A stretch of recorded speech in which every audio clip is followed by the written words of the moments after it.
en el capítulo 21, en el verso número 5 del libro de Proverbios. Dice así la palabra del Señor en el nombre del Padre, del Hijo y del Espíritu Santo. Amén. Los planes del diligente, en otras versiones dice los pensamientos del diligente, ciertamente tienden a la abundancia, o sea, el diligente, aquella persona que se propone hacer algo. El fin es abundancia, el fin es alcanzar lo que persigue. Pero todo el que se apresura alocadamente, de cierto va a la pobreza. Hay dos resultados aquí, dice Salomón: un resultado de abundancia y un resultado de pobreza. Ciertamente la Biblia está escrita para que nosotros miremos todo lo que deseemos en un ámbito espiritual.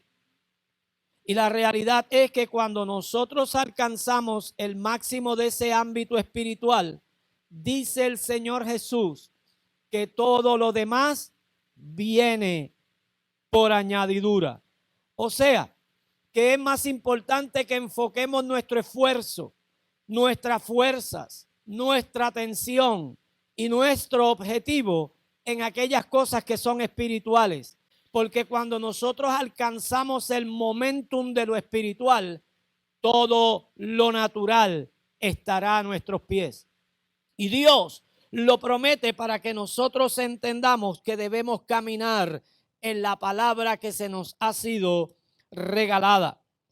Cuando busco la definición de la palabra diligente, el diccionario me dice que es una persona que pone mucho interés, que es una persona que pone mucho esmero, que es una persona que actúa con rapidez y con eficacia. ¿A qué se parece eso? Dile al que está a tu lado: eso se parece a mí. Aunque usted no sea así, declárelo, porque hoy usted va a salir de aquí siendo diligente para la gloria y la honra del Señor. Porque la diligencia hace que usted alcance grados mayores en su vida. Y usted, aunque diga, pero es que yo no soy así, usted va a cambiar la mentalidad y va a llamar lo que no es como si fuera. Y entonces dice que esa persona actúa con rapidez y con eficacia en la realización de un trabajo. Usted dirá: muchacho, yo empiezo un trabajo y lo termino en 2 semanas, 3 semanas y le doy más largas a ese asunto. Pero usted va a decir de hoy en adelante: eso se parece a mí. Porque hoy usted va a tomar la decisión de convertirse en una persona diligente.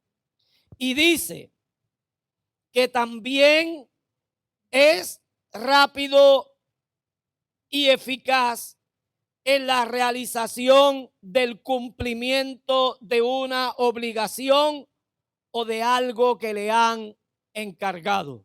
Dígale al que está a su lado: eso también se parece a mí.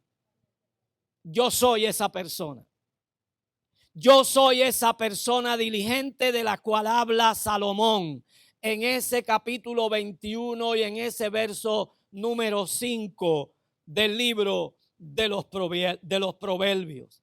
Y es que muchas veces nosotros dependemos de las circunstancias que nos rodean y de las experiencias que nosotros vivimos para determinar quiénes realmente somos. Y estamos tomando como punto de referencia lo equivocado para definir quiénes somos. Nosotros no podemos tomar como referencia aquellas cosas que nos rodean, las experiencias que nosotros estamos teniendo. No las debemos tomar como referencia de quiénes realmente nosotros somos. La Biblia nos da una serie de cosas que usted y yo debemos de analizarlas y debemos de conocerlas para definir nuestra personalidad y el desarrollo de nuestra personalidad. ¿Cuántos saben que la personalidad de un individuo se desarrolla? y usted la desarrolla conforme a lo que está en su mente, conforme a lo que usted cree que es, conforme a las capacidades que usted entiende que usted tiene. Y yo quiero decirle a usted que Dios le ha dado unas capacidades imaginables, inimaginables, que usted no se las puede imaginar. Que cuando usted se da cuenta que usted ha hecho algo, usted mismo se asombra. ¿Cuántos se han asombrado de algunas cosas que han hecho? Ah, wow, y yo podía hacer esto. Y es que Dios le ha dado al ser humano unas capacidades extraordinarias. Por eso es que cuando el ser humano viene al Señor, todo lo que hay dentro del ser humano comienza a tener sentido y revelación en la vida del ser humano. Y mientras más cerca estamos de Dios, más esa luz de Dios comienza a iluminar todo lo que está en nuestro interior, para que nosotros podamos ver las herramientas que tenemos, que no son otras cosas que habilidades, dones, conocimiento que Dios nos ha dado para nosotros poder realizar la voluntad de Dios en nuestra vida y llevar nuestra vida a nuestro máximo potencial. Y Dios quiere que llevemos nuestra vida a nuestro máximo potencial.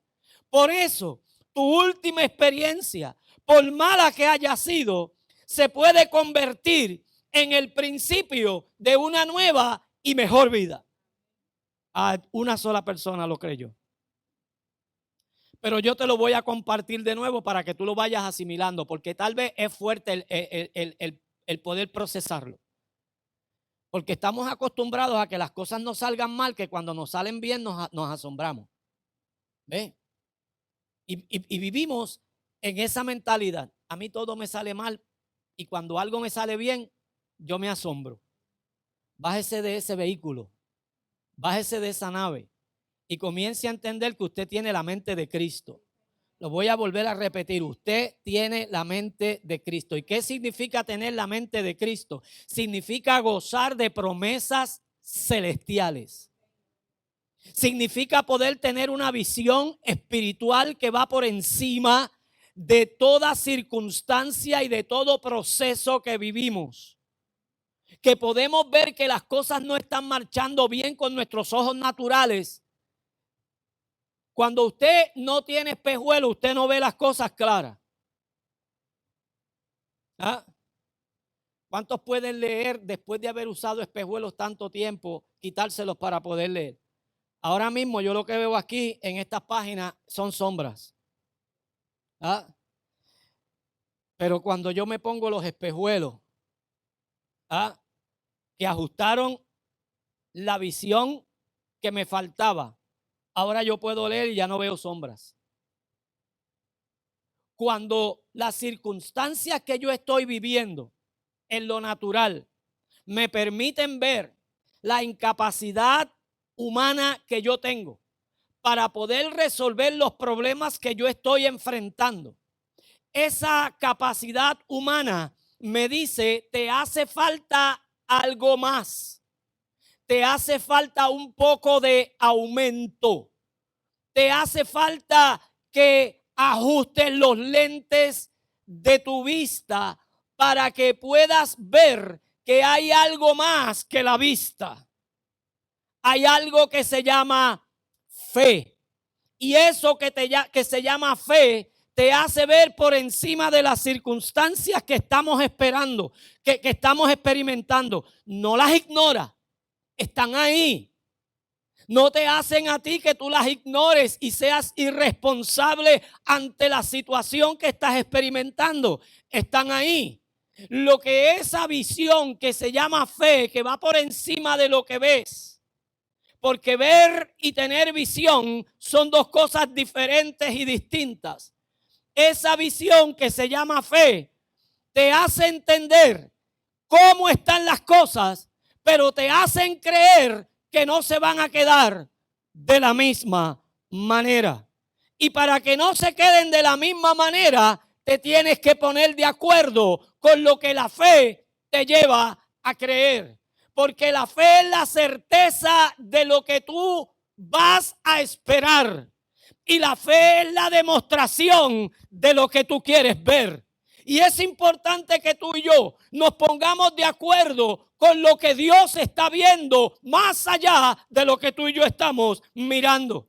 Porque desde arriba las cosas se ven mejor. Dile al que está a tu lado, es desde arriba que las cosas se ven mejor. Y Dios puede tomar toda tu experiencia, encerrarla, encapsularla en un capítulo de tu vida y hacer que cosas nuevas comiencen a suceder. En otras palabras, Dios puede acabar hoy la página de la vida que tú estás experimentando, las malas experiencias que tú estás teniendo, y le puede poner punto final a esa experiencia de tu vida. Le puede poner punto final a todo lo que está deteniéndote, a todo lo que te está haciendo sufrir, y abrir una página nueva y comenzar a escribir cosas nuevas que van a comenzar a sucederte a ti y a tu vida. Por eso, el tema que quiero compartir contigo es disfrutando de lo que ahora tienes, no de lo que vas a tener. Disfrutando de lo que ahora tienes, no de lo que tuviste. Disfrutando de lo que ahora tienes. ¿Cuántos tienen cosas buenas? ¿Y cuántos tienen muchas cosas? Lo mejor que tenemos es la salud. Y usted dirá, pero pastor, me diagnosticaron tal cosa. Pero en medio de ese diagnóstico hay salud. ¿Ah? En medio de ese diagnóstico todavía estás respirando. En medio de ese diagnóstico todavía hay esperanzas para ti. Lo que pasa es que a veces nosotros no hacemos las recomendaciones que nos dan los médicos. Y empezamos nosotros a determinar cómo yo puedo manejar la situación de enfermedad que me dijeron que tengo. Porque lo primero que yo hago es que me niego a recibirla. Oye, la negación es un problema que tenemos que trabajar con él, porque la negación es psicológico. Y usted sabe que se metió eso en la iglesia en un tiempo para que nosotros nos convirtiéramos en experiencias de negación ante las malas noticias que nos daban. Y lo primero que decíamos era: yo no recibo eso. Yo lo cancelo. No lo recibo. Y yo no creo que la palabra del Señor nos dé a nosotros luz para que nosotros nos pongamos en esa posición. La palabra del Señor nos pone a nosotros a creer, a confesar que todas las cosas que le suceden al cristiano, Dios las va a utilizar ¿para qué? Para beneficio personal nuestro. Por tanto, si yo cancelo y me niego a recibir algo que ya alguien me dijo, un médico me diagnosticó, yo estoy cancelando lo que Dios tenía en plan y en propósito para sacar de esa enfermedad para mi beneficio. Y entonces me desplazo en un pensamiento de negación. Y estoy en negación mucho tiempo, hasta que la enfermedad va tomando control, hasta que la enfermedad entonces me va postergando. Y entonces ya después de eso, que ya los medicamentos no me van a hacer o no van a tener los resultados que deberían tener, entonces empiezo a tomármelo. Y si era 1 al día, ahora me tomo 3 al día, a ver si puedo compensar lo que ya no hice. Pero es importante que nosotros entendamos que Dios puede tomar cualquier mala experiencia. ¿Y quién ha tenido mala experiencia? Diga conmigo, yo. Todos y cada uno de nosotros hemos tenido malas experiencias y Él las puede encapsular. Él puede en un instante hacer que todo cambie en la vida del ser humano, que todo cambie en nuestra vida. Él lo puede hacer. Entonces, de manera personal, tú y yo podemos mejorar. Te lo voy a volver a repetir. De manera personal, tú y yo podemos mejorar. Lo que tenemos es que ponernos de acuerdo con Dios.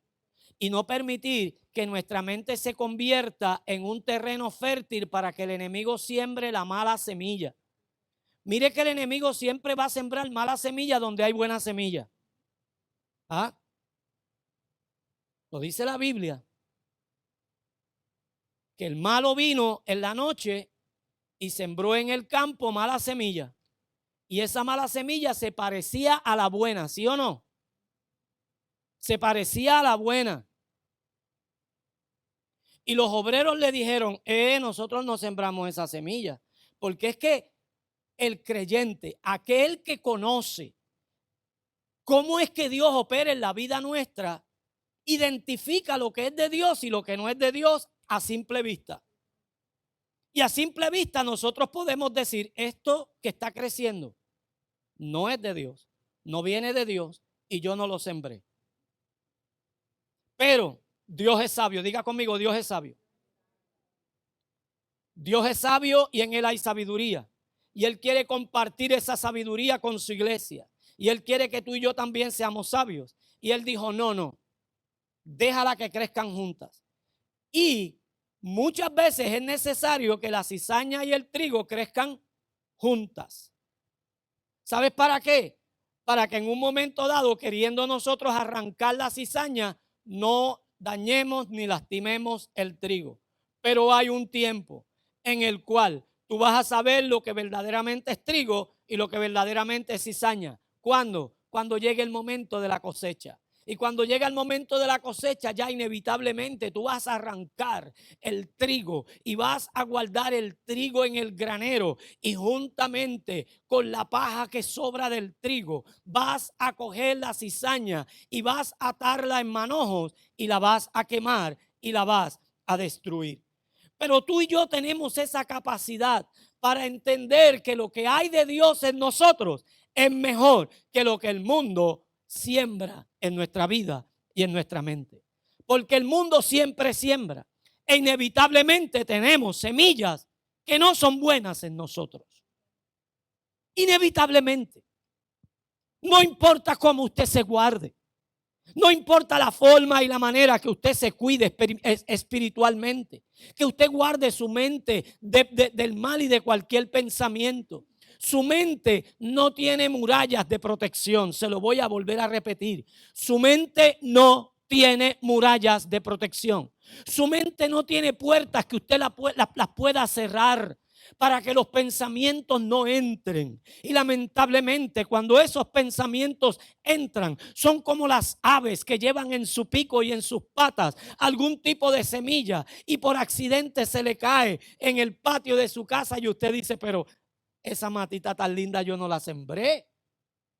Y fue que un ave que la llevaba para alimentar sus polluelos se le cayó de su pico, de sus patas y germinó en su casa.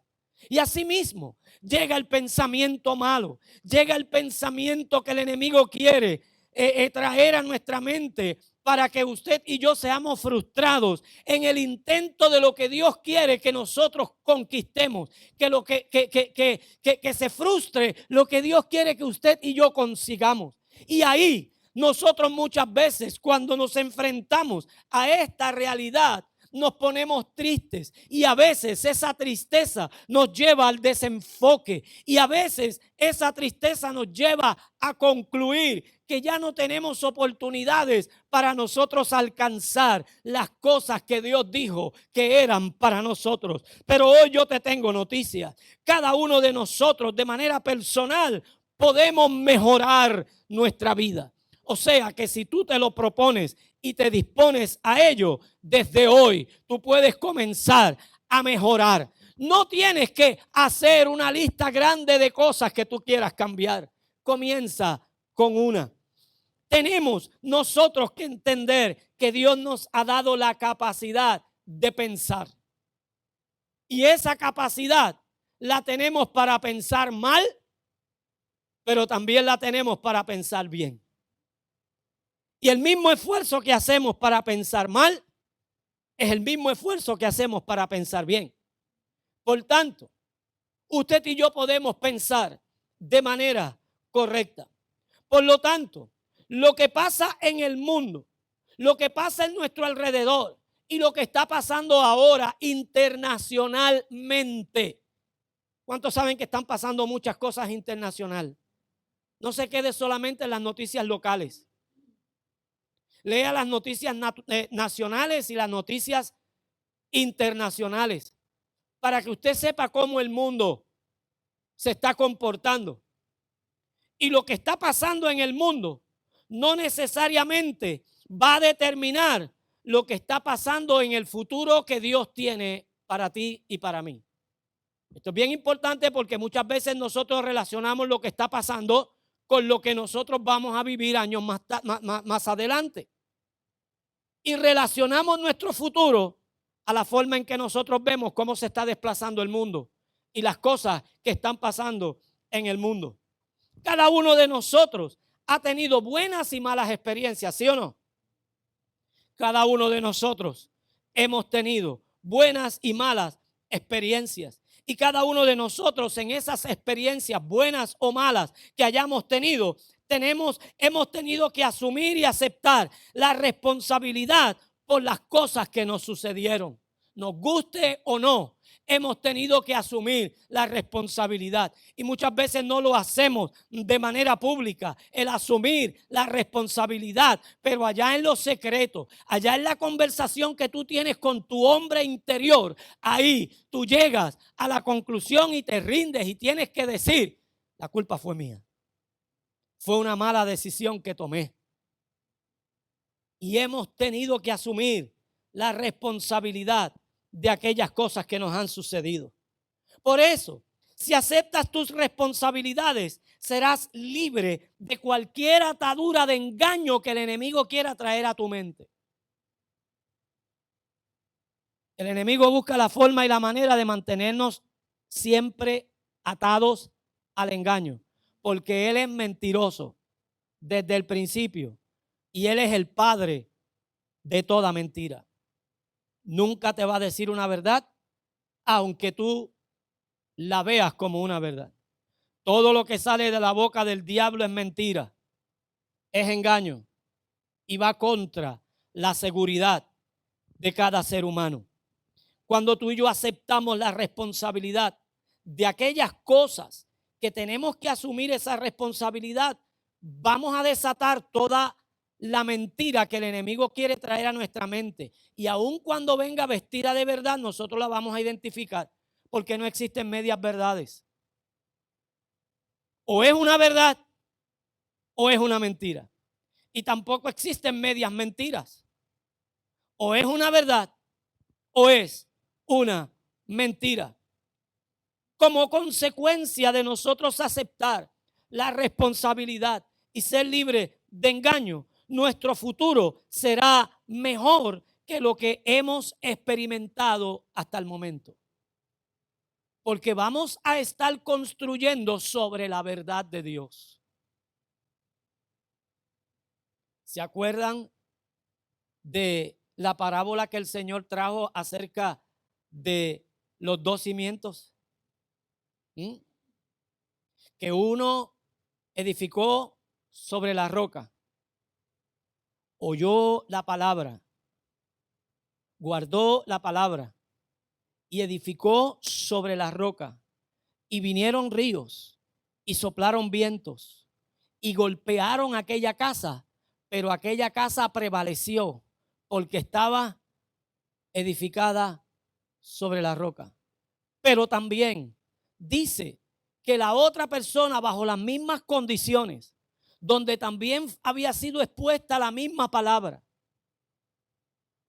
con todas las herramientas que la primera persona tenía en sus manos, de igual manera edificó, pero tomó la decisión de no edificar sobre un fundamento sólido. Dice que edificó sobre la arena. Y cuando vinieron los ríos y soplaron los vientos, la ruina fue grande, porque no estaba fundamentada sobre la roca. Por eso, cuando usted y yo nos fundamentamos en la verdad de Dios, cuando usted y yo caminamos sobre esa verdad, no importa lo que nos pase, no importa lo que nosotros podamos atravesar, cuando nosotros tenemos pérdida, la Biblia, la palabra de Dios, Dios mismo nos promete que si confiamos y esperamos en Él, recibiremos 7 veces más de lo que hayamos perdido. Pero esto no es solamente confesarlo, tenemos que abrazarlo. Tenemos que ser diligentes y volvemos nuevamente a la definición de la palabra de ser una persona diligente. Es una persona que pone mucho interés, mucho esmero y mucha rapidez y eficacia en la realización de un trabajo o en el cumplimiento de una obligación o un cargo. Tiene que salir algo de mí. Tiene que haber una disposición de mí como persona para yo poder tomar la palabra que Dios ha declarado y no solamente hacer eco de ella, porque cuando hablamos de hacer eco, el eco se da en el vacío, ¿sí o no? Corríjame por favor si yo estoy equivocado. El eco se da en el vacío y usted se para en un lugar vacío y comienza ¡eh! Y allá el vacío sigue transmitiendo su voz. Hasta que se pierde en el vacío. Por tanto, usted y yo no nos podemos hacer ecos de la palabra del Señor, sino que tenemos que tomar la palabra del Señor y convertirla en una realidad en nuestra vida. Esto se llama poner esa palabra que Dios ha hablado en práctica en mi vida. Es hacer lo que la persona diligente hace. Es tenerle mucho interés a la palabra del Señor. Tener el interés para saber cómo esa palabra me va a ayudar en el momento en el cual yo estoy necesitando la ayuda de esa palabra, porque puede ser que la palabra me haya ayudado en ocasiones anteriores, pero de la forma en que me ayudó en ocasiones anteriores, no me ayudará en la ocasión que yo estoy experimentando en este momento. Pastor, pero es la misma palabra. Sí, es la misma palabra, pero esa palabra tiene diferentes efectos y es importante que usted y yo vayamos entendiendo que en los momentos más difíciles de nuestra vida necesitamos conquistar a través del interés el efecto que la palabra tiene para el momento que estoy viviendo específicamente. Y es bien importante que nosotros vayamos comprendiendo lo que Dios quiere que nosotros experimentemos, porque Dios quiere que tu futuro esté asegurado. Yo lo voy a volver a repetir. Dios quiere que tu futuro esté asegurado. Dios aseguró mi futuro. Dios aseguró tu futuro. Y aquí tenemos no solamente que creerlo, sino que experimentarlo en nuestra vida. Porque mi futuro no depende de lo que yo pueda alcanzar con mis propias fuerzas. Mi futuro depende de lo que ya Dios ha declarado para mi vida. Aun cuando no sabemos qué nos depara el futuro, es mejor pensar que el futuro va a ser mejor que lo que estoy viviendo en el presente. ¿Cuántos conocen su futuro? ¿Cuántos conocen lo que va a pasar dentro de un mes? Nosotros planificamos y esperamos que eso pase. Pero, ¿y si no pasa? ¿Y si pasa otra cosa?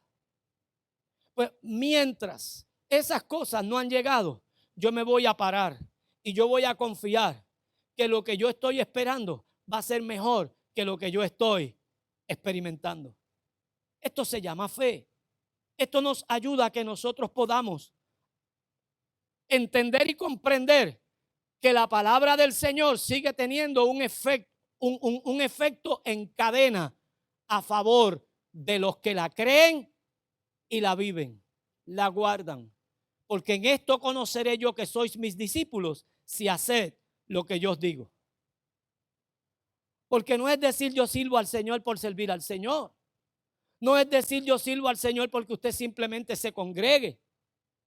Es decir yo sirvo al Señor porque mi vida está condicionada a la palabra del Señor. No hay otra condición que yo pueda poner en mi estilo de vida que no sea la que Dios ha puesto en su palabra. Y cuando yo pongo la palabra de Dios como el estilo de vida mío, cuando yo pongo la palabra de Dios para convertirla en una praxis, en una práctica, para hacer que esa palabra se convierta en el verbo encarnado, para hacer que esa palabra tome forma, para hacer que esa palabra tome vida en mi experiencia, yo tengo entonces que comenzar a entender qué cosas tengo que hacer para que todo lo que yo quiero que cambie comience a cambiar. Por tanto, las cosas yo las puedo estar mirando desde un punto de vista, pero no necesariamente las cosas van a realizarse desde el punto de vista que yo las estoy viendo. Porque muchas veces lo que Dios ve no es lo que yo estoy viendo. Y Dios no tiene que ajustar su lente a lo que yo veo. Yo tengo que ajustar mi mente a lo que Dios está viendo. Y lo que Dios está viendo siempre será mejor que lo que yo veo. Y esto es sumamente importante, porque cuando yo veo lo que Dios está viendo, las cosas se van a poner mejor que lo que yo he experimentado. Y muchas veces, al ojo mío, lo que estoy experimentando es derrota, es destrucción, es aflicción. Es que me estoy yendo como por un precipicio. ¿Cuántos se han sentido así? Oiga, yo he experimentado eso muchas veces en mi vida cristiana, muchas veces. Muchas veces yo he experimentado como que me estoy yendo por un precipicio, como que estoy queriendo agarrarme de algo, como si el Señor me hubiese soltado, como si algo hubiese pasado en mi vida. Y es que Dios permite muchas veces todas esas cosas para darnos algo mejor, porque era necesario que nosotros soltáramos aquello de donde en un momento dado nosotros creíamos que venía nuestra fortaleza y nuestra seguridad. Y Dios quiere decirnos, no, tu fortaleza y tu seguridad soy yo. Vienen de mí. ¿Y sabes qué? Dios va a permitir que lo próximo que venga sea mucho mejor que lo que hemos experimentado. Y cuando tú entiendes y aceptas las promesas de Dios para tu vida, para tu futuro, tú vas a ser una persona total y completamente libre de engaños. El enemigo ya no podrá engañarte con falsas propuestas. ¿Cuántos saben que él propone muchas cosas? Pero como él es mentiroso, nada de lo que propone es cierto. Todo lo que propone es que engañoso. Pero nada en la vida será diferente hasta que comience el proceso de cambio. Cuando comience el proceso de cambio, habrá cambio en todo lo que tú te propongas. Y esto es bien importante, porque no podemos tener resultados diferentes si no cambiamos la forma en la cual estamos haciendo las cosas, de la manera en que estamos viendo las cosas, de la forma en que estamos pensando. Tenemos que comenzar a proponernos establecer cambios en nuestra vida para desarrollarnos de manera personal, porque de esto se trata la Biblia. La palabra del Señor se trata de un cambio y de un desarrollo personal en el individuo hasta que alcancemos la estatura del buen varón perfecto que es Cristo Jesús. De esto se trata todo. De esto. Y fíjese, ¿cuánto esfuerzo hay que hacer para que el hombre pueda entender que de esto es que se trata el asunto? De que nosotros volvamos nuevamente a la imagen perdida. De que nosotros volvamos nuevamente a tener el comportamiento digno y santo que Dios puso en el primer hombre en la creación. De esto se trata. Y para poder alcanzarlo, necesitamos sabiduría. Dile al que está a tu lado, para poder alcanzarlo, necesitamos sabiduría. Y esto es sumamente importante porque la sabiduría no se adquiere en las aulas escolares. En las aulas escolares se adquiere inteligencia. Y yo te diría más, no se adquiere inteligencia, se desarrolla la inteligencia. La capacidad del aprendizaje no lo dan las universidades. Las universidades certifican la capacidad que una persona tiene. Pero si usted se convierte en una persona autodidacta, usted no necesita la universidad para usted desarrollar su capacidad intelectual, pero necesita la universidad para que le den un papelito blanco. Porque ¿cuántas personas son intelectuales y nunca pasaron por una universidad y no tienen ese papelito blanco? ¿Ve? Algunos los han recibido, como llaman, honor in causa. O sea que sin haber pasado por el proceso de haber estudiado un bachillerato, de haber estudiado una maestría, de haber estudiado un doctorado, una universidad dice, esta persona es una eminencia. Por tanto, nosotros le vamos a extender un doctorado en honor in causa. O sea, por la capacidad que esa persona tiene. ¿Entendemos lo que estamos hablando? Por tanto, usted y yo podemos desarrollar nuestra mentalidad y nuestra capacidad, pero cuando vamos a la sabiduría, para nosotros poder aplicar la palabra de Dios, la universidad no me va a ayudar a mí a aplicar la palabra de Dios. El instituto bíblico y el seminario tampoco me van a ayudar a que yo pueda aplicar la palabra de Dios. ¿Sabes cómo yo puedo adquirir la sabiduría? Santiago lo dice. ¿Alguno está falto de sabiduría? Demándesela a Dios. Pídasela a Dios, el cual será que amplio, dadivoso. Dios quiere que nosotros seamos sabios porque Él es sabio. Porque para nosotros poder vivir en la palabra necesitamos la sabiduría. Porque para nosotros poder tener unos resultados del reino de Dios, de lo que ya Dios ha dicho que la palabra va a funcionar en el corazón y en la mente del ser humano, necesitamos ¿qué? Sabiduría. Y Santiago lo dice en el capítulo 5, en el capítulo 1, los versos del 5 al 8, dice que si le pedimos sabiduría a Dios, Dios nos dará la sabiduría. Por tanto, el éxito no surge en el vacío. El que usted y yo alcancemos la gracia y la misericordia de Dios sobre nosotros no surge en el vacío.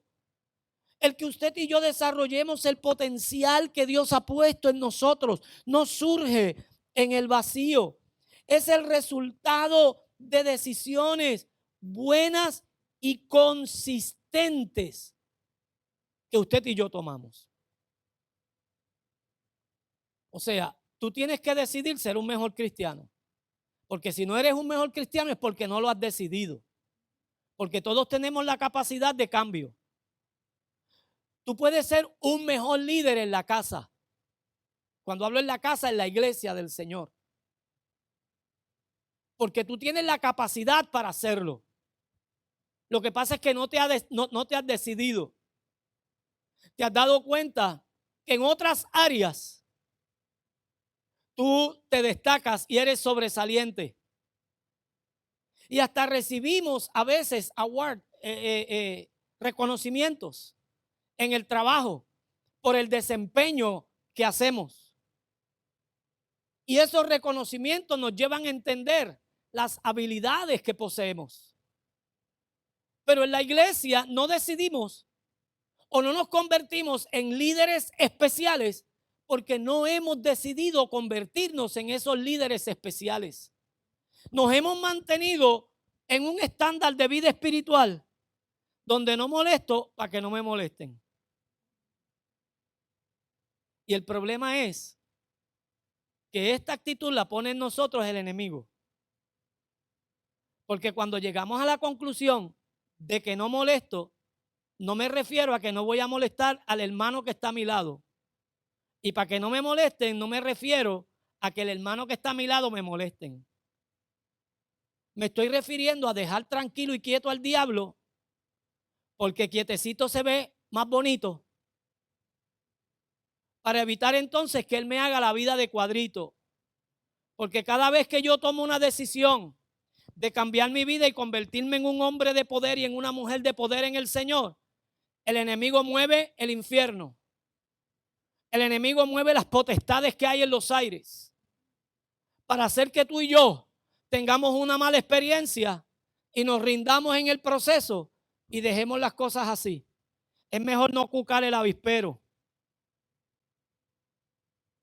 Pero Dios nos ha dado la capacidad de nosotros poder ser mejores y buenos líderes.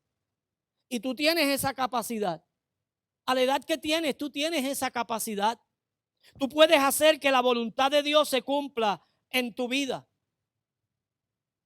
Por eso, mucha gente no cambia su condición presente porque siempre están culpando a otras personas. Lo que me hicieron, la experiencia que tuve. Mire, esto no te ha pasado a ti, tú no eres un caso aislado. Esto nos ha pasado a todos.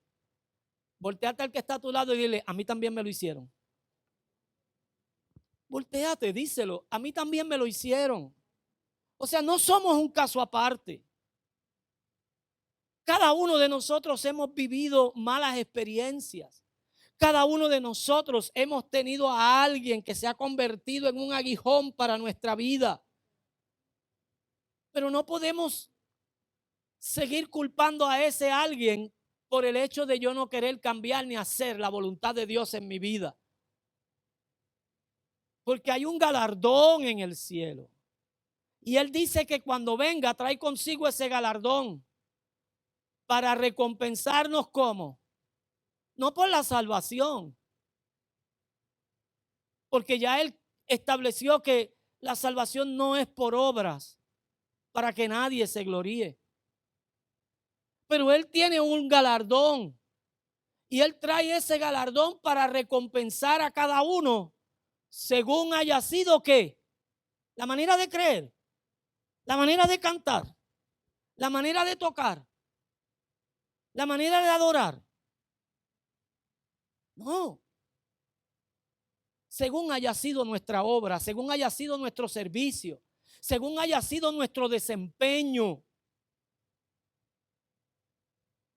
Nosotros no podemos anular el efecto que tiene el nosotros obrar como cuerpo de Cristo. Y cancelamos el efecto del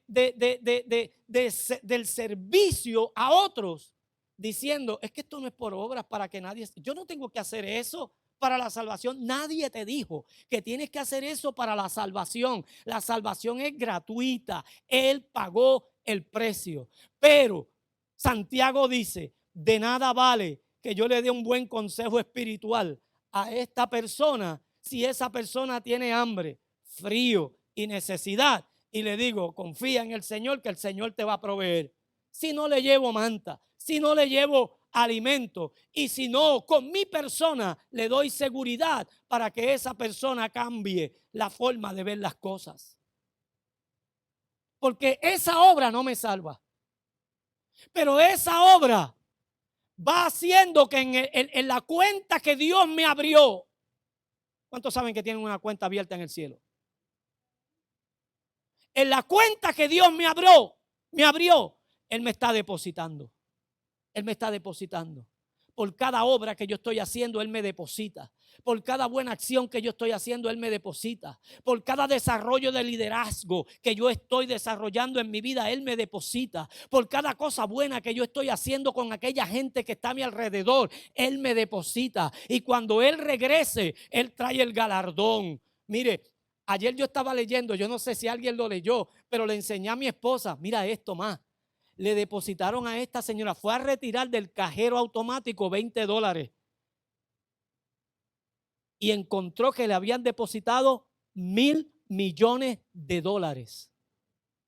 Y el asunto es que ella lleva unos días buscando cómo devolver ese dinero al banco y no tiene respuesta ninguna de ningún banco ni de nadie. 9 millones. Digo, 1,000 millones. 1,000 millones.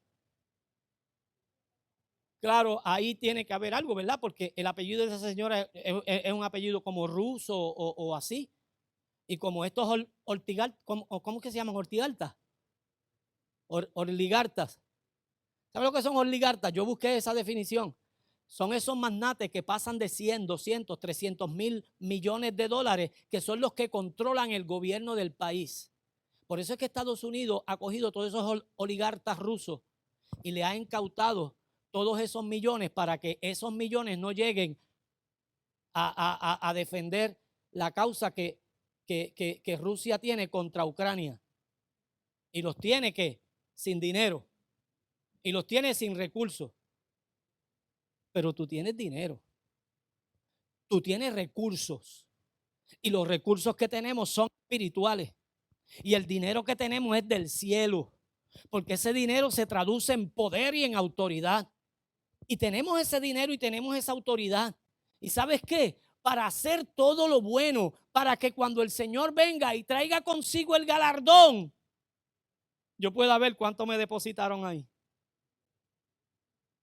Yo sé que el Señor, mi cuenta la tiene gordita. Yo no sé la tuya, pero yo te quiero animar para que tú entiendas que hay una cuenta que el Señor te la abrió. No fuiste tú.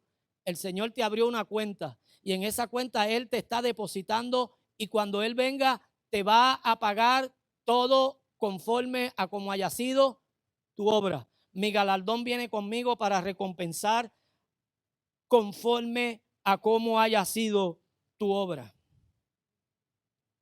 Entonces, para nosotros poder entrar en esa recta de hacer lo que Dios quiere que hagamos, tenemos que dejar de estar culpando a la pastora Nidia. Tenemos que dejar de estar culpando al pastor Richard y la pastora Diana. Ya no podemos seguir culpando a Meléndez ni a Junior Soler. Ay, hace calor. Junior Soler no está bregando con los aires. ¿Cuántos saben que está haciendo calor, verdad? He visto unas cuantas hermanas y yo no creo que tengan la menopausia. Ya la pasaron. A las que he visto, ya yo estoy seguro que ya la pasaron.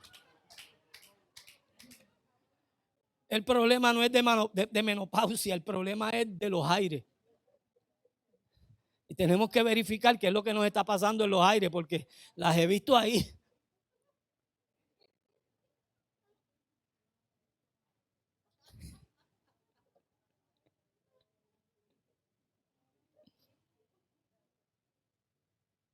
Para nosotros montarnos en esa vía, en esa autopista que nos va a llevar a que nosotros sigamos abonando a esa cuenta que Dios nos abrió, tenemos que dejar de estar echando la culpa a la gente que ya no está en nuestra vida. ¿Cuántos saben que le siguen echando culpa a gente que no está en su vida?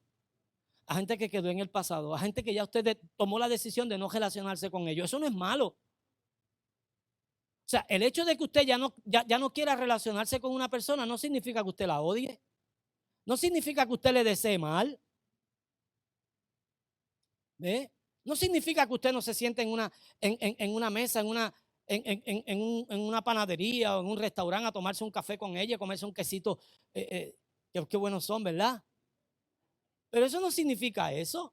Significa que usted tomó la decisión de no seguir ahí con una persona viciosa que lo que procuró siempre fue hacerle daño y hacerle mal. Pero ya esa persona no está en su vida. Ya no hay que seguir culpándole. Yo no hago esto porque aquel. No, tenemos que seguir hacia adelante. Dejemos ya de estar echándole la culpa a quien ya no está en nuestra vida. Dejemos ya de estar echándole la culpa a aquella gente que ya no está en nuestro entorno, que no existe para nosotros, que ya ni nos acordamos de que esa persona existe, que cuando la vemos decimos, ay, todavía está vivo. Pero sigamos hacia adelante. Sigamos con el plan que Dios tiene para con todos y cada uno de nosotros. El asunto de esto es que le haces o que haces. ¿Qué dice aquí? No, los espejuelos están bien. Yo creo que la lengua se me convirtió en una pluma de escribiente muy ligero. Déjeme ver si puedo traducirlo.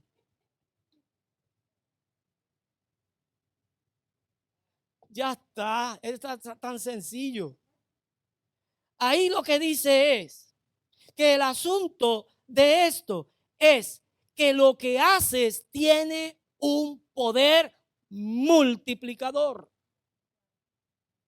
Si lo que tú haces es bueno, el poder que eso tiene es multiplicador. Pero si lo que tú haces es malo, el poder que tiene también es multiplicador. Todo lo que tú hagas, todo lo que yo haga, tiene un poder, un efecto multiplicador. Para que lo puedas lograr, no trates de hacer muchos cambios a la vez en tu vida. Establece uno. Establece uno y enfócate en eso que establezcas y sé consistente en ese cambio que has establecido. Y vas a ver cómo ese cambio automáticamente te trae otro, porque hay un poder que multiplicador. Y cuando vengas a ver, comenzaste con uno y sin darte cuenta, ya eres otra persona. Sin darte cuenta, ese efecto multiplicador te ha llevado a hacer la voluntad del Señor. Y aún lo negativo se convierte en bendición para tu vida. Lo vas a experimentar. Ahora, ¿qué nosotros tenemos que ver? Tenemos que ver que llegan crisis a nuestra casa, llegan crisis a nuestra vida, llegan crisis a nuestra familia. Y es cuando la crisis llega al hogar, cuando una noticia de enfermedad llega a nuestra vida, la que nos pone ¿a qué? A orar, ¿sí o no? Antes de que la noticia mala llegara, de que la crisis nos llegara, como que nos justificábamos de que es que esta carne nunca está dispuesta para adorar. Es que esta carne nunca está dispuesta para orar. Y no oramos. Y lo justificamos con la palabra, ¿verdad? Y no oramos. Pero cuando las cosas se ponen color de hormiga brava, ya nos vemos obligados a qué. Entonces la crisis a veces hace falta. La mala noticia de enfermedad a veces hace falta para que nosotros hagamos así y volvamos a mirar al cielo. Porque muchas veces seguimos viviendo una vida mirando solamente a lo que tenemos por delante. Y llegamos a la conclusión que llegó Nabucco cuando comenzó a andar sobre los balcones de su palacio. Levantó las manos y dijo: wow, esta es la gran Babilonia que yo he edificado con mis propias manos. Y pensamos que todo lo que hemos hecho y que todo lo que hemos logrado, no hemos recibido ayuda de nadie. Ha sido solamente por la capacidad que tengo, por la habilidad que tengo y por la fuerza de mi brazo. Cuando la Biblia dice que el brazo del hombre es débil, que dos siempre serán mejor que uno. Y tenemos que entender que cuando eso llega a nuestra vida, llega para que nosotros levantemos nuevamente nuestra mirada al cielo. Nada cambia hasta que no se toma una acción. Un descuido puede afectar todas las áreas de nuestra vida. Por eso, el mejor tiempo para cambiar es hoy. No lo sigas postergando. La postergación es la mejor voluntad de no querer hacer nada. No sigamos postergando lo que sabemos que debemos hacer. El potencial que Dios ha puesto en nosotros, sigamos desarrollando ese potencial que Dios ha puesto en nosotros. Y cuando nos decidamos a cambiar, que ese cambio sea consistente. Porque cuando ese cambio es consistente, nosotros vamos a ver cómo Dios va a ir haciendo que nuestra senda, como justos que somos, sea como la luz de la aurora que va en aumento hasta que el día es perfecto. Ponte de pie.